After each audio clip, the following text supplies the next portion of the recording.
il avait relié les fils au château. Et il dit, quand on partira, on appuiera sur le détonateur, et boum, bilpo, boum, faire ses boum, et on s'est boum.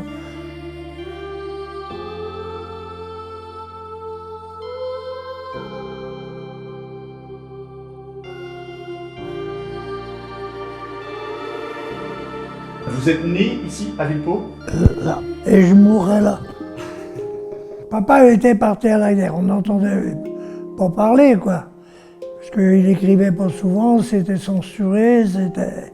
Et puis après, il a été prisonnier, avec un parcours très difficile pour aller jusqu'en Allemagne. Il travaillait dans une sucrerie. Et puis alors, il menait un wagonnet, et il était le dernier. Le dernier, il y avait, je ne sais plus combien de gars, des copains qui étaient là que le à remplir leur wagonnet. Il a dû toucher un fil électrique, parce qu'il y avait des fils qui pendaient. Il était le troisième électrocuté. Ils sont n'occupaient guère, hein, les Allemands.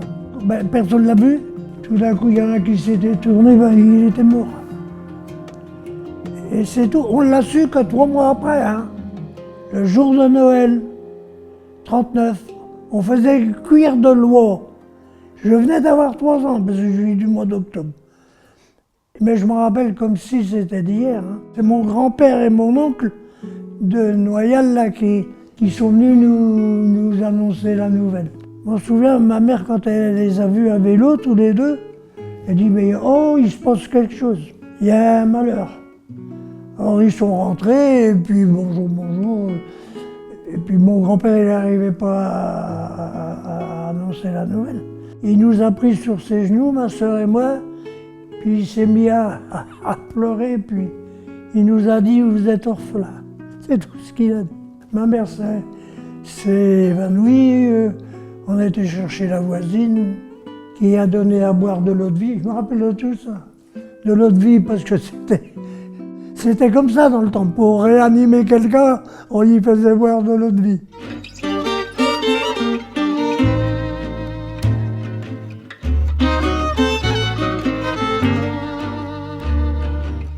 Parce que bon, on a aidé dès tout petit, à 4 ans, on soignait les poules, on allait au jardin, on balayait la place, on servait la table. On n'arrêtait jamais. Ma mère, jamais. Il fallait toujours qu'on fasse. On tournait la baratte, on tournait les cremeuses. C'était comme ça, les enfants dans le temps dans les fermes. Et puis alors, après, ma mère, qui a bien trop travaillé, elle a eu le mal de pote. C'était la tuberculose des os. Elle a été 3 ans sans se lever du lit, couchée à plat sur une planche. Elle avait seulement le droit à un drap. 3 ans sans se lever. Alors là, le travail, ma soeur et moi, 2 heures d'écurie le matin avant de partir à l'école. Ma soeur trayait 3 vaches. C'est la voisine qui a fait le travail pendant 3 ans. Il y avait l'entraide quand même de ce temps-là. On s'en venait de partout. Il fallait travailler à la ferme en arrivant. Enfin, les leçons, ça passait après. Alors, mais j'étais premier ou deuxième tout le temps. Mais deuxième, ça me convenait bien, je me rappelle. L'école que j'ai toujours sur la route de chez toi, là, l'école, là, c'est nous qu'on l'a inaugurée. Avec mademoiselle Madeleine, là, elle était, aujourd'hui comme tout, belle, gentille. C'est ma première maîtresse. Dans la classe à Sœur Saint-Pierre. C'était la première fois qu'il y avait l'école ici, en 40. Mais il fallait que ça rentre, hein, parce qu'il n'avait pas... Même la sœur Saint-Pierre, elle n'avait pas peur de taper, elle, de gifler. Hein. Et les images de mon copain, un réfugié pendant la guerre, Conignon, là. Conignon, c'était un enfant, un marchand de bestiaux du nord de la France, la frontière belge. Et quand les Allemands sont rentrés en France, tout le monde est parti de la frontière. Les réfugiés du Nord, ils sont arrivés là parce que leur père, il venait au marché au Bessou à Châteaubriand tous les 15 jours. Et il avait dit, comme il savait que les Allemands allaient traverser la frontière et tout casser là-bas à la frontière belge, alors il avait cherché Il avait dit à ses copains qui étaient marchands de Bessou à Villepot, vous pourriez pas me trouver une maison, j'enverrai ma femme et mes 3 enfants là-bas, le temps que les Allemands y passent. Là. Et c'est comme ça qu'ils se sont trouvés à Villepot. Ils ont été 3 ans là. La photo là, ça c'est Madeleine pendant la guerre. Elle avait fait une petite fête parce qu'il essayait encore de faire des fêtes comme ça. Pendant la guerre, elle avait fait... Ça, c'était pendant la guerre, peut-être en 41 ou 42. On est tous déguisés, là, les enfants. Alors, Collignon, qui était un petit réfugié à Villepot, là, il jouait de l'accordéon. Et puis, ça fait pas longtemps, peut-être 10 ans, il est venu chez nous. Et puis, j'ai repensé dans la photo, là. J'ai dit, si ça se trouve, il l'a pas, la photo, là. Je l'avais caché, je l'avais mis, je vais lui en parler. Alors, en discutant, je dis, tu joues toujours de l'accordéon? Oh ben non, il dit, l'accordéon, j'ai jamais touché un accordéon de ma vie. Je dis, menteur, oh ben non, jamais j'ai touché un accordéon. J'ai dit, menteur, tiens, regarde ça. Oh, j'ai cru qu'il allait pleurer. Mais j'ai dit, c'est quand même bien toi qui joues de l'accordéon, là. Pour les souvenirs, des fois, hein. Puis après, il y a eu l'école des garçons qui a été faite derrière l'église, là, dans la cour derrière l'église. Je l'ai inaugurée, celle-là aussi. Celle où que les Allemands mettaient leur camion, là.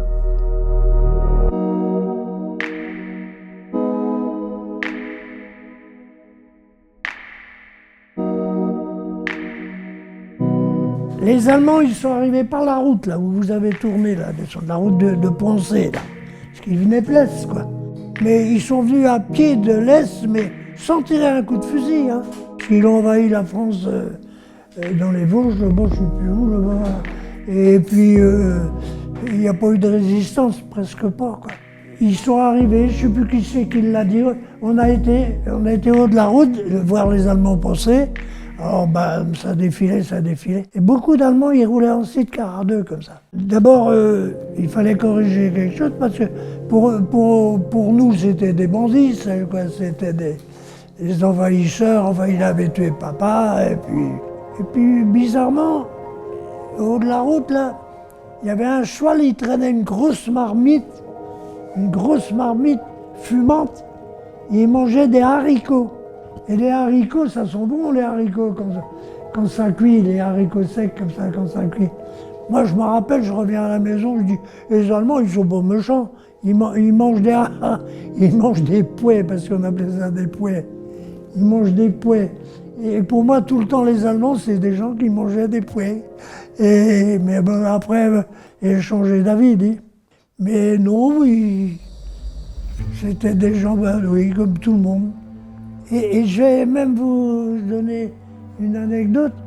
Je ne sais pas si c'est vrai, mais c'est sûrement vrai. Tout le monde a dit comment que ça se fait que les Allemands, ils sont venus au château, là, qui sait qui a pu les renseigner, qu'il y avait un château là, puis tout ça. On a eu un ouvrier chez nous, son père, il était garde dans la forêt d'Arez, le père Bremont, il habitait pas loin là. Et il m'a dit, lui, le fils au père Bremont, pendant la guerre, pas longtemps après qu'ils sont arrivés au château, les Allemands, il y a un jeune Alsacien qui est venu dire bonjour au père Bremont. Et puis à tous les cafés du bourg. Il leur a dit, mais vous ne me reconnaissez pas? Père Bremont, ben non. Ben, il dit, j'étais à faire la ligne électrique du château, aller à la ferme du château. Il était infiltré déjà, hein. C'était 4 ans avant ça. Vous voyez, c'est bon à savoir ça. Il avait donné les plans de tout ça, quoi. C'est pas un hasard, ça. Et comment il se comportait avec la population? Oh ben, affect, hein. Moi, j'ai été chez le coiffeur, il a fallu dégager, il a tiré sur la chaise, puis je suis tombé sur le cul, oui. Oh ben si, il était malin, par exemple, à l'école. À l'école, il avait mis dans la cour de l'école. Eh ben, il avait mis 2 camions là, mais je pense que c'est parce qu'il se disait que les Américains n'auraient jamais bombardé des camions qui se trouvaient dans une école, quoi, je pense. 2 petits camions avec des Allemands qui étaient toute la journée là, dans le camion, mais des jeunes. Les jeunes, les blonds là, tout blonds là, les jeunes Allemands qui avaient quoi, 18-20 ans, ils n'étaient pas méchants. Hein. Je me souviens, ils nous donnaient des chocolats, on montait dans le camion, et puis on s'amusait avec eux. Alors on jouait au ballon, on avait des balles, quoi. Et puis souvent la balle elle passait dans le jardin au père Micot, et puis alors on n'était pas copains avec le père Micot, hein, parce qu'on sautait par-dessus le mur, puis on allait récupérer la balle, mais on passait par-dessus les trucs qu'il avait jardinés, sa semis de salade et tout. Et moi j'avais été opéré, j'avais subi l'opération du canal de la vessie à la verge. Alors j'urinais tout fin, tout fin. Alors on faisait des concours, les gars, lequel qui pissait le plus. Oh, il y en a un, deux ou trois qui disent Georges, tiens, je suis sûr que tu ne pisserais pas sur la tête au père Micot, là. Oh ben j'ai dit si. Oh ben si. Je me recule et puis je prends le délan. Oh j'en envoie. Mais il s'est aperçu que c'était de l'urine. Parce que c'était chaud probablement, puis tout. Ah bah oui, mais il s'amène là, dans la cour, et puis il appelle le maître d'école. Ah nom de Dieu, ils n'ont pas assez de la ballotte qui dit. Maintenant il me pisse sur la gueule. Alors le maître il dit, ah non, pas ça monsieur Micot, ah pas ça, alors là, pas ça. Non mais je suis pas fou, bordel. Et vous avez fait beaucoup de bêtises ici? Oui. Parlez-en donc à un copain qui a pensé là. Louis Guibert, il s'appelle. Ah, mais il se rappelle de tout, lui. Alors bon, il nous payait pour dénicher les nids de pie et les nids de corbeaux. Il y en avait tellement que la mairie nous... 2 francs de l'œuf. Mais 2 francs pendant la guerre, c'était une fortune. Je me souviens, un dimanche, on a fait 150 francs, Louis Guibert puis moi. Alors après, le lundi, on emmenait ça chez Louis Hubert, le secrétaire, et puis on emmenait toujours les œufs, il y en avait de cassés, les pattes de petits corbeaux, petits pies, bah, des fois c'était pour un ragoûtant, hein, tout ça. Alors, si bien qu'on emmenait ça le midi quand ils mangeaient. Et comme ça, la femme à Louis Hubert, elle disait « Oh, tant de cochons, allez, foutez ça sur le tas de fumier, allez vous !» Et puis elle disait à Louis « Hé Louis !» son mari, elle disait « Il y en a combien ?» On disait 75. « Allez, donne-leur 150 et puis qui dégage, foutez ça au fumier. » Alors, on jetait ça au tas de fumier et puis le soir, on revenait les chercher. Pas tous, mais enfin, tout ce qui était récupérable, quoi. Les œufs qui n'étaient pas cassés. Et Louis Guibert, il s'en rappelle. On a raconté ça au curé de Châteaubriand, à bout de forêt, on ne sait pas mieux, il y a 3 ans, je pense, 2-3 ans. J'ai dit, mais dis pas ça devant monsieur le curé quand même. Eh ben, monsieur le curé, il m'a dit aussi, laissez-le. Laissez-le, c'est marrant comme ça. Mais non, t'es malin déjà, hein, quand même. Fallait le faire. Il y a eu quelques bombardements aussi, hein. Aujourd'hui, quand ils bombardent au mètre près, hein. Tandis que là, dans le temps, quand ils lançaient une bombe, elle tombait 300-400 mètres plus loin, souvent. Là, quand ils bombardaient le pont sous la route de Noyal, pas Trouget, il y a eu une bombe, elle a atterri au quillet Gilbert Moreau, là, sur l'étape de la ferme à Gilbert Moreau, là. Alors nous les écoliers, ils nous emmenaient, ils avaient creusé un abri dans le bourg. Il y a quelques maisons là dans le petit lotissement. C'était là qu'était notre abri, le long de la haie là. C'était idiot des abris comme ça, parce qu'on aurait pris une bombe, hein, au lieu d'avoir un mort ou 2. C'était 50 qu'il y aurait eu de morts. Hein. On était tous les uns sur les autres là, dans un petit coin. Oh, il y a un truc aussi qui est marrant. Il y avait 2 vieilles filles dans le bourg là, Mêlée et Pervenche, quoi. Elle arrivait toujours dans l'abri avec 1 kilo de sucre sous le bras comme ça. Et moi, ça m'intriguait, le gamin, ben, je dis pourquoi qu'elle apporte du sucre. Et puis jamais nous en donnait, jamais. Et ben j'ai appris après que c'était leur sou qu'elle avait dans la boîte à sucre. Oh, c'était rigolo ça, parce que après j'ai appris ça, qu'en réalité c'était leur économie qu'elles avaient dans la boîte à sucre. Et j'ai trouvé un truc là, tiens. Je te le dis tout de suite parce que j'y pense. Les 5 rues à Villepot, rue Barbe, rue Meur, rue Brique et rue Pin. Alors, ça c'est la rue Brique. Bon, alors c'est la rue Brique parce que M. Moreau était maçon là. Et la maison blanche en haut là-bas, c'était Monsieur Blin. Alors 2 maçons. Alors rubrique. Là, c'était le mécanicien vélo. C'est pour ça que cette rue-là, c'était la rue Stine. La route à droite, la route de Soudan, c'était la rue Barbe. Et la route du cimetière, c'était la rue Meur.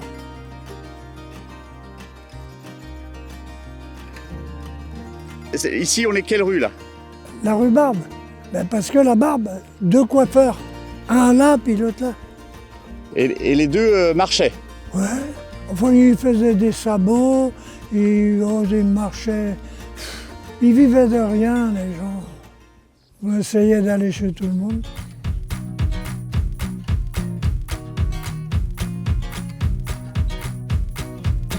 Il y avait la forêt d'Arez, là. Il y avait Monsieur le Comte dans la forêt, là, sa famille, les enfants, tout ça. Bon, les Allemands ont réquisitionné le château, un beau château, là.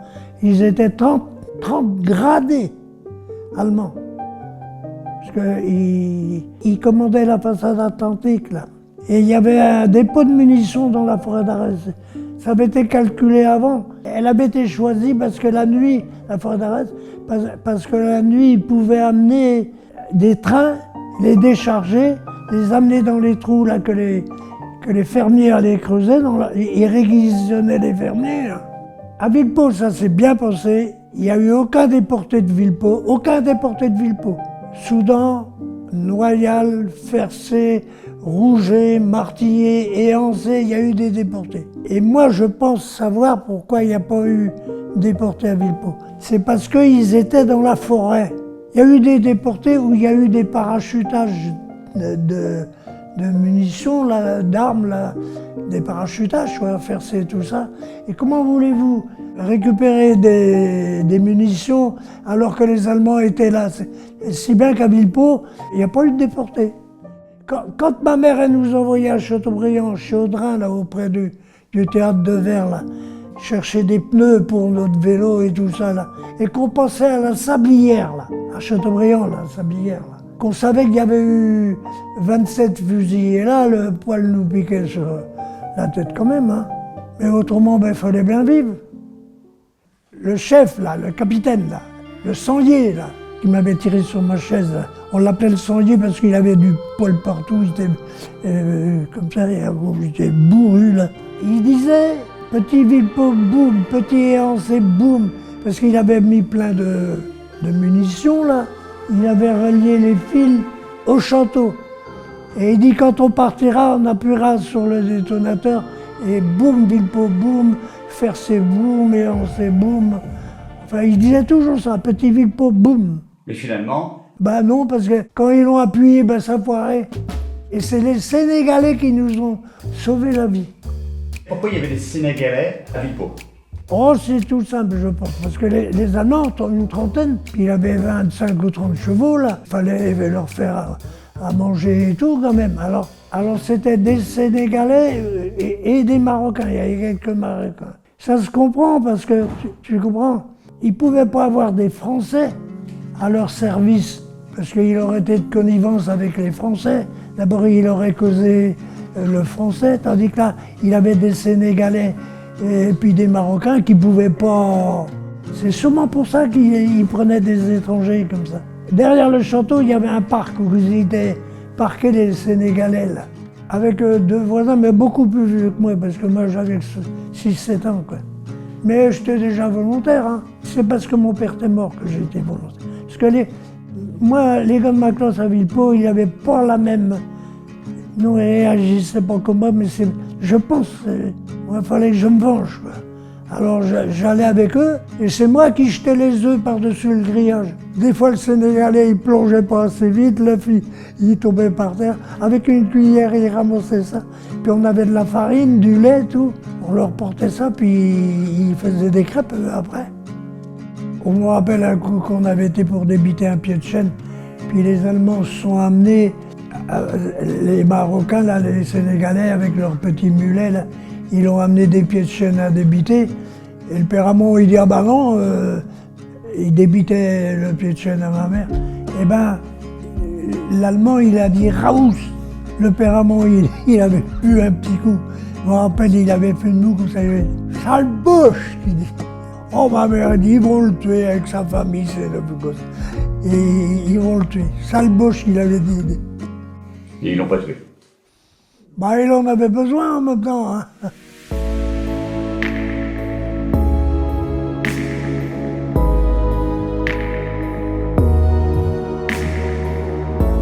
Donc c'est venu par exemple chez nous que c'était la libération. Ah ben si, les FFI, quand les Allemands sont partis, sitôt, dès le lendemain, les FFI ont pris la place dans le château. Les FFI, les Français, des jeunes, des 20 ans, pas des voyous, mais tous des lascars, à peu près tous, quoi. Il n'avait pas peur, il fallait pas avoir la trouille pour s'engager là-dedans. Puis, et c'est marrant, il y a eu 5 qui se sont mariés avec des filles de Villepot après. Bon, le lendemain matin, je ne sais plus qui c'est qui dit, oh là là, les Allemands sont partis, il y a des FFI, des jeunes d'arrivée, ils sont dans la rigole, là, ils contrôlent.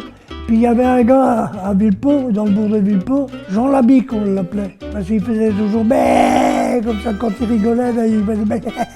Alors on l'appelait Jean Labique. Alors je ne sais plus qui dit, il y a Jean Labique, parce qu'ils l'ont armé, les FFI ils l'ont armé des gens de Villepot, puis ils guettent la route de pensée.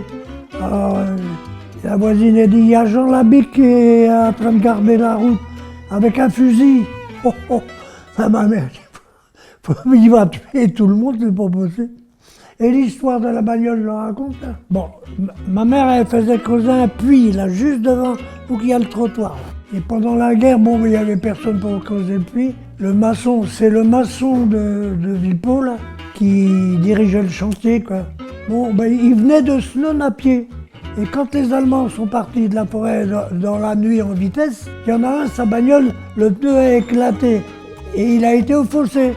Et puis il a quitté précipitamment la bagnole, et elle a dû monter avec un de ses copains, et puis bon, la voiture est restée là. Et les deux l'orientaient là, en venant chez nous à pied, creuser le puits, ils ont trouvé la voiture là, le pneu éclaté dans la rigole. En arrivant, ils ont dit à ma mère, on va l'en chercher avec la jument. Oh ben, elle voulait pas, ils vont tuer Marquise, et sûrement pas et tout. Ils y ont été.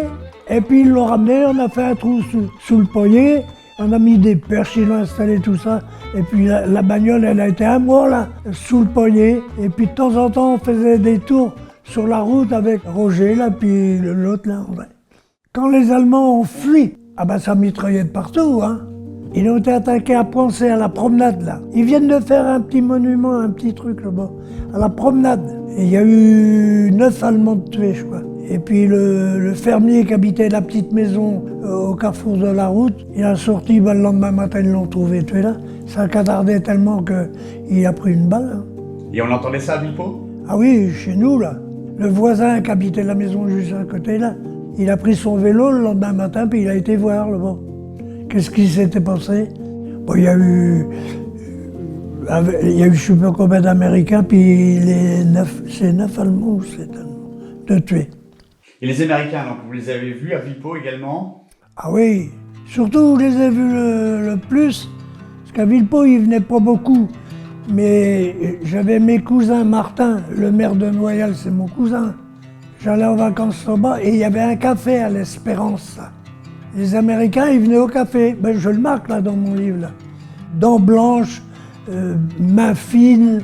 Oh, il était bien, il était élégant et tout. Puis il souriait, il se donnait des grandes claques dans le dos. Il nous donnait des bonbons, des chocolats et tout ça. On n'avait jamais mangé pendant la guerre de tout ça. Il nous donnait des cigarettes blondes. Ça se fume tout seul, ça. On allait les fumer derrière le poignet quand il était parti. Et en tant qu'enfant, quand on se dit ça y est, c'est la fin de la guerre, il y a une libération aussi, enfin, il y a un soulagement. Oh ben oui, mais d'abord c'était pas vrai. Les Allemands n'étaient pas partis, c'était pas possible.